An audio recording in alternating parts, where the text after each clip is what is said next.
तो स्वागत है आप सबका मेमोरेबल क्रिकेट स्पेल पार्ट 1 में। और आज हम उस बॉलिंग स्पेल के बारे में बात करने वाले हैं जिसकी वजह से हमको लॉर्ड्स में टेस्ट क्रिकेट में 28 साल बाद विक्ट्री मिली थी।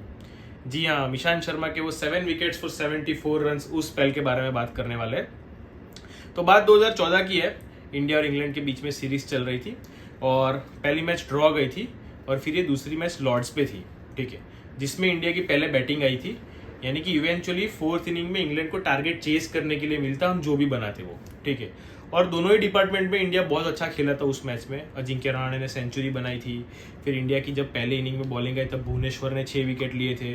फिर इंडिया की जब सेकंड इनिंग में इंग्लैंड को जब चेस करने के लिए स्कोर देना था, ठीक है, तब इवेंचुअली एंड में जाडेजा ने बहुत अच्छा खेला था। 65 को 67 रन बनाए थे और इंग्लैंड को 320 रन का टारगेट मिला चेस करने के लिए। फिर इंग्लैंड के बैट्समैन आए बैटिंग करने के लिए और पहली wicket I think Ravindra Jadeja और दूसरी विकेट मोहम्मद शामी ने ली थी। और फिर शुरू हुआ ईशांत शर्मा का मैजिक, जो कि इंडियन हिस्ट्री में और मैं तो बोलूँगा वर्ल्ड हिस्ट्री में भी ऐसा गोल्डन वर्ड्स में लिख दिया गया है, क्योंकि हमको 28 साल बाद लॉर्ड्स पे विक्ट्री मिली। और ईशांत शर्मा के बारे में ना जनरल पर्सपेक्टिव ये था कि उसको इंडियन बॉलिंग अटैक का ना ऐसा लीथल ऑप्शन नहीं देखा जाता था, या ओपोनेंट उससे उतना डरते नहीं थे, क्योंकि वो कंसिस्टेंसी लैक करता था। जैसे कि ऑस्ट्रेलिया में जॉनसन था, इंग्लैंड में ब्रॉड और एंडरसन थे, साउथ अफ्रीका में डेलस्टेन था। उन लोग की कंसिस्टेंसी का लेवल ऐसा था ना कि हर इनिंग में 4 या 5 विकेट निकालेंगे।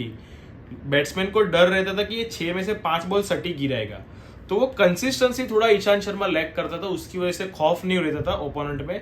लेकिन वो दिन ईशांत शर्मा का था, वो मोमेंट ईशांत शर्मा के लिए बनी थी, वो उसके हाथों ही वो होने वाला था। और जो एफर्ट्स डाले थे उसने डे 4 और डे 5 दोनों दिन पे, पहले डे 4 पे 2 विकेट उसने ली, इयान बेल और एलिस्टर कुक की, दोनों one of the important wicket 320 का टारगेट चेस करते हुए। और जो विकेट लिया उसने इयान बेल और एलिस्टर कुक दोनों की, इयान बेल को जो उसने आगे बॉल डाला इन स्विंगर जैसा लग रहा था, इयान बेल पूरा स्क्वायर हो गया, बॉल ने लाइन थोड़ा हेल्ड किया और बोल्ड हो गया।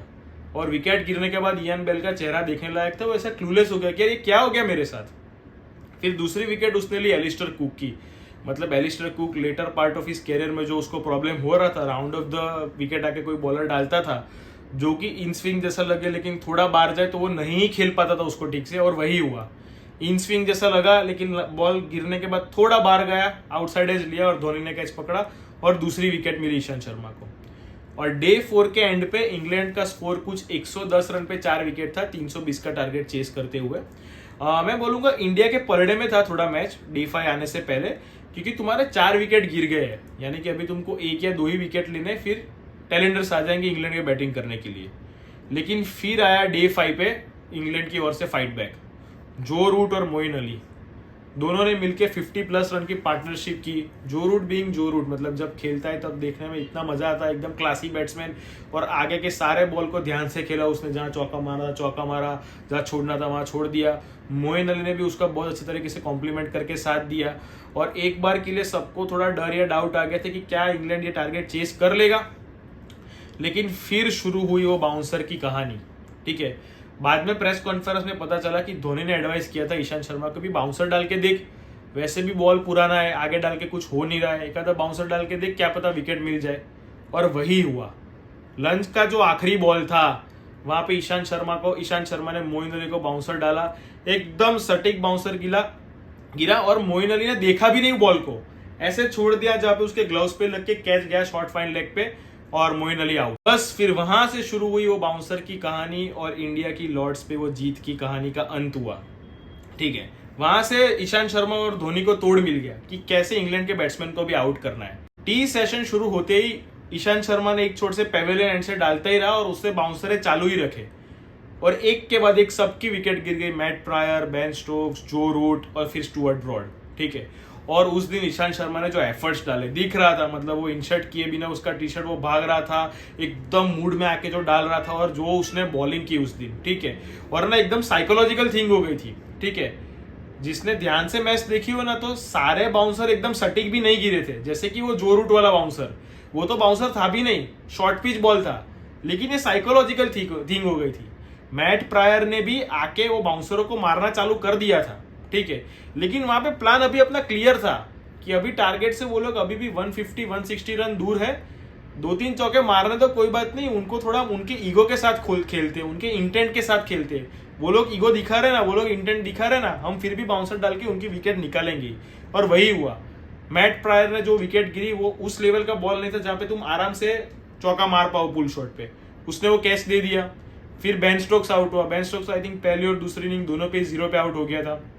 फिर जो रूट आउट हुआ और फिर स्टुअर्ट ब्रॉड आउट हुआ। एंड फिर एंड में रविंद्र जाडेजा बॉलिंग करने आया जहाँ पे वो एंडरसन रन आउट हो गया और हमको लॉर्ड्स पे हमारी 28 साल बाद पहली विक्ट्री मिल गई। और जो माहौल बन गया था उस टाइम पे, ठीक है। और ईशांत शर्मा ने उस दिन जो एफर्ट्स डाले थे, मतलब एक साइड से पेवेलियन एंड से आई थिंक उसने कितने 18+ ओवर डाली, कुछ लंच से लेके टी सेशन। 18 भी तो मैं कम बोल रहा हूँ, आई थिंक 25+ डाली और कुछ 35-40 जितने बाउंसर डाले। और देखने में ज्यादा मजा इसलिए आया और ज्यादा तसल्ली इसलिए मिली कि इंडियन बैट्समैन के लिए ये बोला जाता था कि अगर ओवरसीज में इंडियन बैट्समैन को हराना हो ना या उनको तकलीफ देनी हो ना तो बाउंसर डालो। इंडिया की पिच तो स्पिनिंग पिच होती है, यहाँ पे ये लोग मार लेते हैं, बाहर नहीं खेल पाएंगे बाउंसर, इनको बाउंसर डालते रहो और ना अपने को ऐसा बुली कर रहे हो ना वैसा फील करवाते थे। तो एक दिन के लिए ना पूरे वर्ल्ड को ऐसा एक तमाचा मिल गया कि भाई जब प्रेशर सिचुएशन होती है ना तब तुम लोग भी बाउंसर नहीं खेल पाते हो, ठीक है। और एकदम एनिमल जैसे मूड में था। और ईशांत शर्मा थोड़ा है, वो थोड़ा विराट कोहली के लीग में आता है, थोड़ा ऐसा चुप नहीं रहता है वो। विकेट गिरने के बाद उसने सबको एक प्रॉपर सेंड ऑफ दिया, ठीक है। और एंड में 7 for 74, कपिल देव के बाद वो पहला ऐसा बॉलर बना लॉर्ड्स पे 7 विकेट लेने वाला। और अपनी करियर का आज तक भी उसका वो बेस्ट फिगर है 7 for 74।